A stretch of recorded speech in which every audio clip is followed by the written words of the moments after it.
Hello students good morning मो commitment अनुसार आज संडे पुणी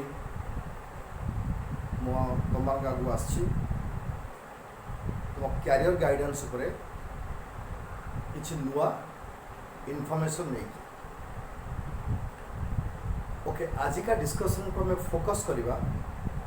on one particular point that is what next after plus 3, what should one do, what are the career options a student has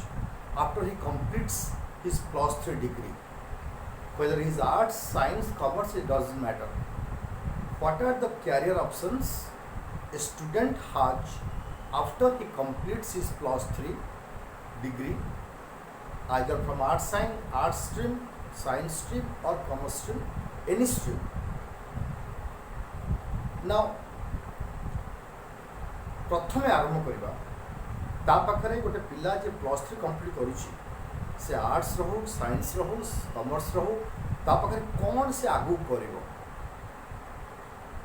कौन करिया कथा उठिले प्रथमे पिला मान को मन को आसे से माने पीजी करिवे मते बहुत पिला पचाउचंती मत बहुत पिला कमेंट्स भी लिखिं जे सर आम पीजी करूँ what are the procedures for PG entrance आम कौन कले पीजी कर now my dear students no doubt PG is a good option but remember why should you go for PG तुम्हें जेकोसी सब्जेक्ट प्लस 3 कंप्लीट कर economics honours हो political science honours हो Odia honours हो any honours science physics honours हो chemistry honours हो जेकोसी honours commerce भी मन रख पीजी करिवार अर्थ तुम हायर एजुकेशन को जाऊच हायर एजुकेशन से माने करेंगे जो मानक पाखरे जो मानकर केवल ऑब्जेक्टिव रही एम रही जे से माने गोटे टीचिंग प्रोफेशन को एक्सेप्ट करेंगे टीचिंग माने ओनली लेक्चरशिप केवल अध्यापक हाँपाई जार इच्छा अच्छी से केवल पीजी कराया जी अन्य उचित नुहे पीजी कर अर्थ कौन यूनिवर्सिटी बा कौन बड़ ऑटोनोमस कॉलेज बा कौन यूनिटरी यूनिवर्सिटी रे तुम पीजी कराया जीव मन रख जो मानकर कैरियर फर्स्ट क्लास अच्छी कैरियर अर्थ class 10 board exam class 12 board exam plus 3 सबुटाक फर्स्ट क्लास थी they should go for PG से माने पोस्ट ग्रेजुएशन कले तापर एमफिल करेंगे एमफिल कला पीएचडी कराया जी से they will be eligible for lectureship in government colleges और fully aided college like our Paradip college तो जो मानकर कैरियर फर्स्ट क्लास नहीं it is needless for them to go for PG in my opinion मो मतरे से पीजी करिया उचित ही नुह बिकज से कैरियर फर्स्ट क्लास नहीं बिकज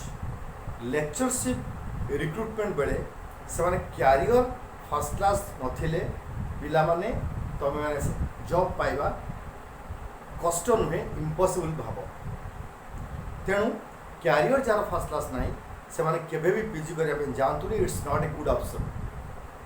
बट जो मन कैरियर फर्स्ट क्लास अच्छी एवं से माने चाहूँ to have lectureship as their career very nice तो मैंने आगू बढ़ी चल पीजी एंट्रांस दियो पीजी एंट्रांस पिला प्रिपेयर कर एंट्रांस हम से आगु अप्लाई कर सारी एंट्रांस रे क्वालिफाई कले तमें बर्तमान ओडिशार गोटे एंट्रांस हो तुम रैंक अनुसार तुमको से कौ यूनिवर्सिटी बा कॉलेज को से टैग करेंगे तुम्हें तुम चॉइस लॉगिन कर पाइब तेरे पीजी कलापर पुणी एमफिल कर एमफिल पर पीएचडी कर पीएचडी कलापर आ गए नेट अच्छी नेशनल एलिजिबिलिटी टेस्ट नेट परीक्षा दब से क्वालिफाई कले तुम्हें government college universities and all other aided colleges मानक लेक्चरशिप जो पोस्ट वैकेंसी हो गवर्नमेंट एडवर्टाइजमेंट कर तुम अप्लाई कर पाई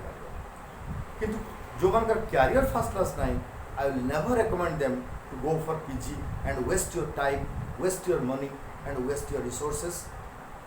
for these 2 years or 3 years. आउ कौन ऑप्शन अच्छे आमर ये गोटे ऑप्शन गला second option after +3 the second option that you have is to go for a professional line. You see, the world is now a professional world. Professional worker मानकर demand world रे अधिक रही. जो सब नॉन प्रोफेशनल जो सब non technical education पाई जो पिला माने जो लेबर माने सेमानकर डिमांड कोठारे भी नाही. यदि मैट्रिक पर गोटे आईटीआई भी करथिबो ताहले मते तुम जॉब पाई परिबो. किंतु सिंपली पोस्ट ग्रेजुएशन कर देथिले मते तुम पई जॉब नहीं. Because ITI is also one technical education. से भी से हेले आमर सेकेंड ऑप्शन को आसवा जे सेकेंड ऑप्शन तुम after +3 is to go for some professional education, some professional qualification, some technical qualification so that you can get a job in corporate sector. Corporate sector job करिया पे हेले कौन सी government sector job करिया पे हो, corporate sector हो, railway हो, banking हो, anywhere you want an entry, then you must have a professional qualification, a professional or technical qualification so that you can get a job easily. And what are the professional or technical job, technical educations which are just before you, which you can avail? से जो प्रथम आसब technical education भितर प्रथम आसो तुम सब suitable हो MBA, master in business administration. मन रख any +3 student after completing +3 you can apply for admission into MBA. Odisha रे जिते यूनिवर्सिटी अच्छी से अप्लाई करिया से माने से MBA पढ़िया तांकर गोटे एंट्रांस हुए जहाँ को आम कहूँ OJEE, Odisha joint entrance examination. से जो मैंने सब MBA करेंगे से MBA OJEE अलग अच्छी, जो मैंने बीटेक करेंगे OJEE अलग अच्छी, जो मैंने फार्मासी पढ़े से अलग अच्छी. तेणु जो मैंने MBA करेंगे एक्सक्लूसिवली से OJEE जाई OJEE रे अप्लाई करी OJEE रे एग्जाम अपियर करी गोटे रैंक कार्ड पाइले से रैंक कार्ड नहीं तो MBA कर पारे. ता छड़ा डिफरेंट यूनिवर्सिटीज, डिफरेंट इंस्टीट्यूशंस से they also conduct their own entrance examinations. तेणु तमें मैंने कौन से एंट्रांस जदि न देच जदि ए वर्ष लॉकडाउन पे तो मैंने कौन OJEE अप्लाई कर कौन यूनिवर्सिटी एंट्रांस भी दे पारिन कौन ऑटोनोमस कॉलेज एंट्रांस दे पारिन तथापि तुम मैंने MBA एडमिशन कर. ओडिशा रे बेसी कहले भुवनेश्वर रे आमर MBA कॉलेज बहुत रिनाउंड कॉलेजेस अच्छी जोठी तुम इजिली MBA कर. तुम यदि चाहूँ जे नेशनल लेवल इंस्टीट्यूट रे MBA करा जीवो ताहले मध्य खूब भल. तापई तुमको क्याट न मैट देवा पड़े. क्याट कि मैट देले यू भल रैंक पाइले you will be eligible for admission into IIM he Paru, Xavier he Paru, XLRI ही पारू, तो भल भल इंस्टीट्यूट रे ना लगी पारिबो. बट जदि तुम से देई न ताले I will not recommend you to go to waste 1 year. Rather मु तुमको कहबी तो माने एबे जो MBA आप एडमिशन आरंभ हो तुम +3 एग्जाम पर रिजल्ट बाहरला पर MBA एडमिशन विल स्टार्ट. तुम मैंने समस्ते MBA एनरोल करिया उचित. MBA is a good option for all students whether you are science, arts, commerce, whether you have taken economics honors or physics honors or accountancy honors, any honors or any +3 qualified student can go for MBA. এবং MBA qualify कला परे I don't find anybody sitting idle after doing MBA.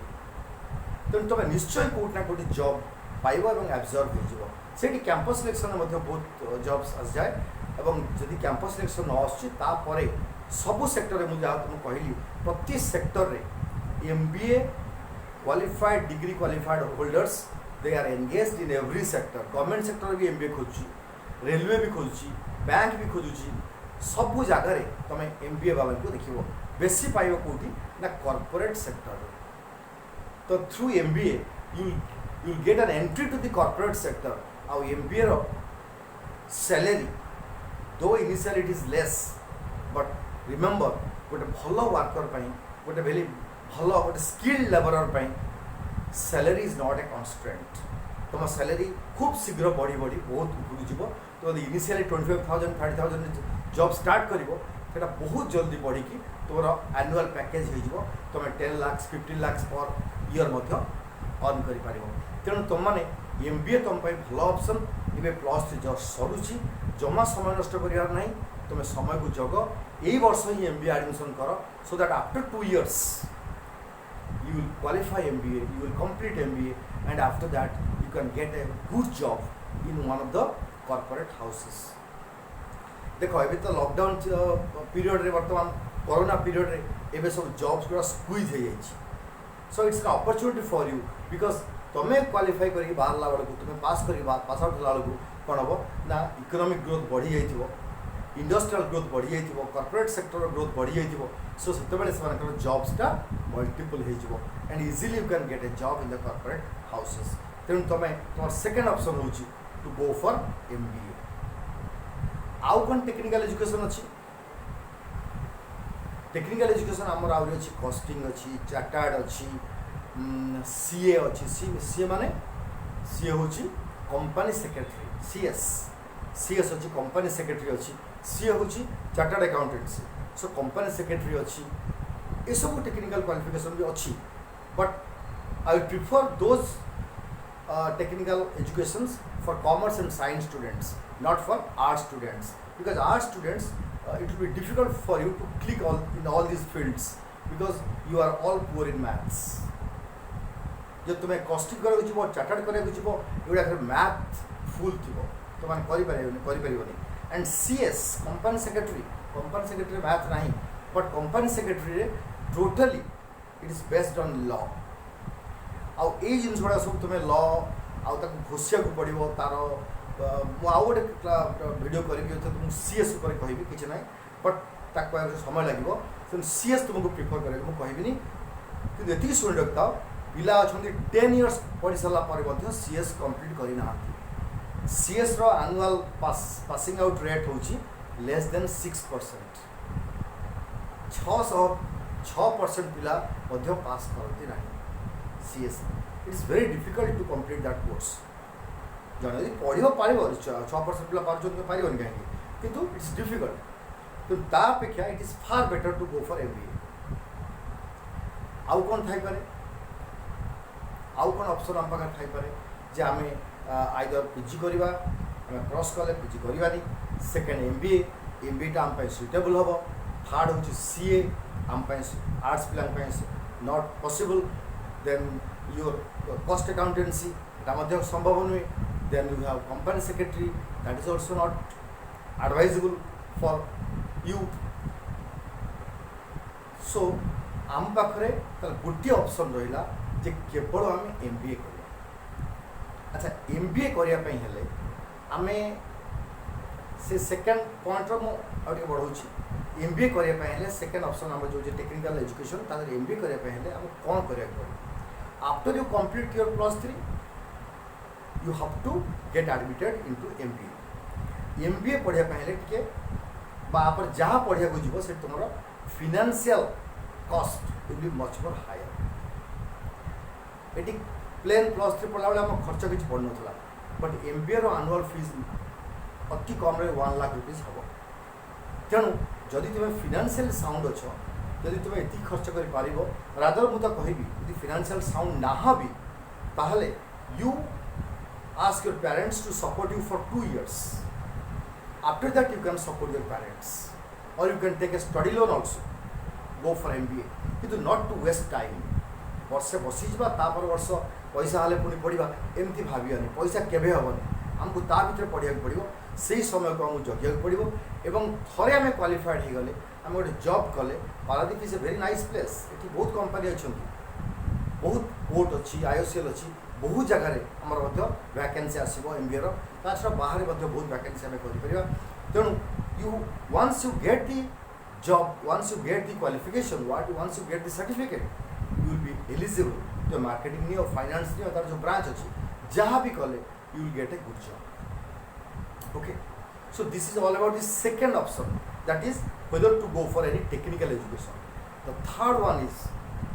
the option which is left before you is to go for the competitive exams. Now you know that every year A lot of vacancies come in banking sector, in railway sector, in staff selection commission, other jobs, in also army, in also in different defense lines. So various jobs arise. But for those jobs, should you go for the competitive exams? Yes, it's also one of the good options. But the problem is that you have to prepare yourself for the competitive exams. Competitive exams are competitive. Here you don't just appear the exam to pass. Here you appear the exam to click. Right? So to click the exam, one has to secure more than, let me tell you the example of banking or even railway.